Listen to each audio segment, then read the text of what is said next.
എന്തേടാ പെണ്ണുമ്പിള്ള എന്തേ? അവള് പോയി ഉസ്താദെ, അവള് പോയി. എന്തേടാ? അവള് പോയി. ബർത്ത്ഡേക്ക് ഗിഫ്റ്റ് മേടിച്ചു കൊടുത്തില്ല എന്ന് പറഞ്ഞ് അവള് പോയെന്ന്.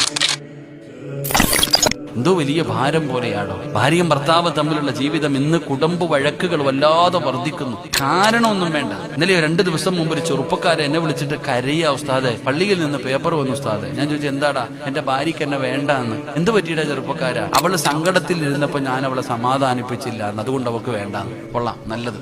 കാരണങ്ങൾ നോക്കണം. ഇന്നത്തെ കാരണങ്ങൾ എങ്ങനെയാ?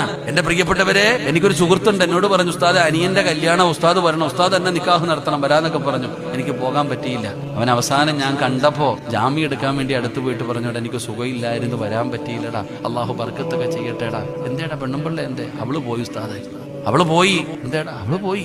ബർത്ത്ഡേക്ക് ഗിഫ്റ്റ് മേടിച്ചു കൊടുത്തില്ല എന്ന് പറഞ്ഞ് അവള് പോയെന്ന്. അള്ളാഹു ഈമാൻ നൽകുമാറാകട്ടെ. ഇതാ കാരണങ്ങൾ. എന്റെ പ്രിയപ്പെട്ടവരെ, കുടുംബജീവിതത്തിന്റെ വിലയും അതിന്റെ മഹത്വം ഒന്നും നമുക്കറിയണില്ല. ഈ ഇരിക്കുന്ന ആണുങ്ങളോട് ഞാൻ ചോദിക്കട്ടെ, ആരെങ്കിലും ചോദിക്കും ഹബീബെ ഭാര്യ എങ്ങനെയുണ്ട്, ജീവിതം എങ്ങനെയുണ്ട്? എന്താ പറയാനാ, എങ്ങനെ പോണെന്ന് എന്ന് പറഞ്ഞാ എന്തോ വലിയ ചുമട് ഇവൻ ചുമന്നോണ്ട് നടക്കണ പോലെ, പെട്ടുപോയി ഇനി അങ്ങ് അനുഭവിച്ചു തീർക്കാം എന്ന് പറയണ പോലെ, എന്തോ വലിയ ത്യാഗം പോലെ. എടാ, ഏത് മനുഷ്യനും ചോദിക്കുമ്പോ പറയും എന്തോ ഭാരം ചുമന്നുകൊണ്ട് നടക്കുന്ന പോലെ, ഏതൊരു ഉരണത്തിൽ എന്റെ തലയിൽ കെട്ടിവെച്ചിട്ട് ഞാൻ വഹിക്കുന്ന പോലെ പറയാ ഇങ്ങനെ പോണ്.